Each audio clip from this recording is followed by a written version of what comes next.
कौन दिखाएगा दम।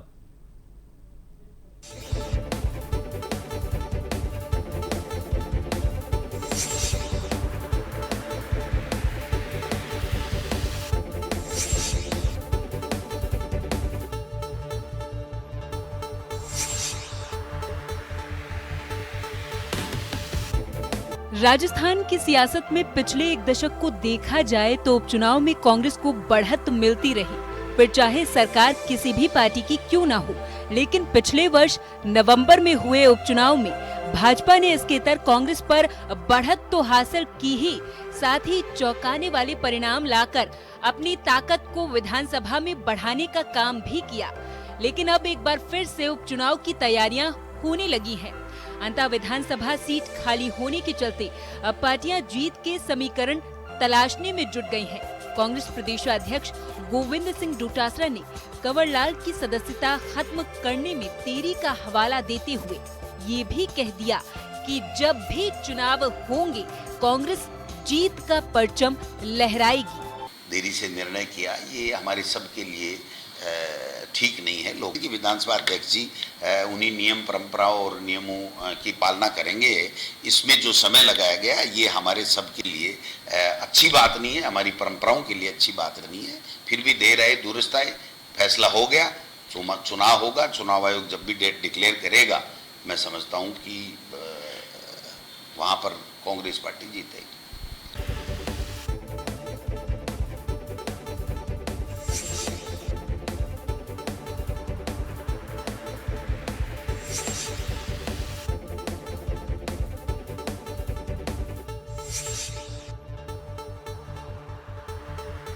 राजस्थान की राजनीति में सरकार बनने के साथ हुआ श्रीकरणपुर का पहला चुनाव काफी सुर्खियां बटोरने वाला रहा है, जिसका एक कारण उम्मीदवार को पहले से ही सरकार में मंत्री बनाना और फिर चुनाव हार जाना रहा है।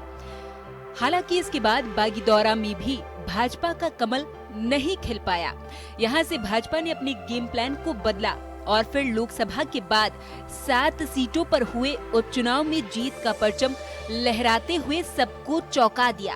अंततः विधानसभा में होने वाले उपचुनाव में जीत को लेकर भाजपा प्रदेशाध्यक्ष मदन राठौड़ पूरी तरीके से आश्वस्त हैं और ये दावा पार्टी की ताकत और कार्यकर्ताओं के दम पर किया है। मतलब उपचुनाव की कोई घोषणा नहीं हुई है, लेकिन होगी तो हम तो तैयार हैं। यदि कोई भी स्थिति आएगी तो हम तैयार हैं।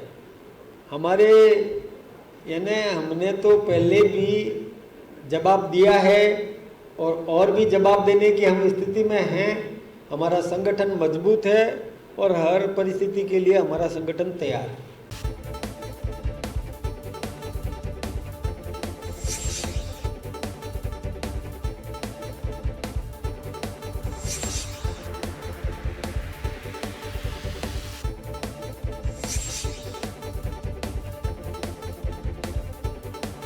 उपचुनाव के साथ साथ राजनीतिक दल निकाय चुनावों की तैयारी में भी जुटे हुए हैं, लेकिन अंततः सीट खाली होने के साथ पार्टियों की नजरें विधानसभा उपचुनाव फतेह करने पर ज्यादा है। राजस्थान में एक बार फिर से एक सीट के उपचुनाव की तैयारियां शुरू हो गई हैं। कांग्रेस हो या बीजेपी या दूसरे दल, सभी की नजरें अंततः विधानसभा के उपचुनाव पर रहेंगी।